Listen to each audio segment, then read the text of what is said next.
সোহম আমার দীর্ঘদিনের সহকর্মী।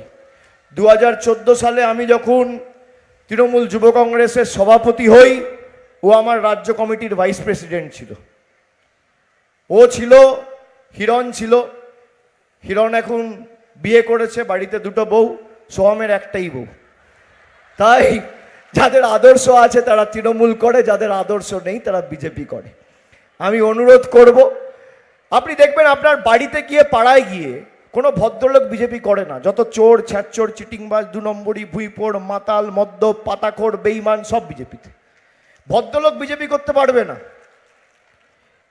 এখানে ক্রাইটেরিয়াই হচ্ছে খুন করতে হবে, দাঙ্গা করতে হবে, ধর্ষণ করতে হবে, মহিলাদের উপর অত্যাচার করতে হবে, মিথ্যে কথা বলতে হবে, তবে বিজেপিতে টিকিট পাবে। এখানে ভালো লোকেরা কোনোদিন বিজেপি করবে না।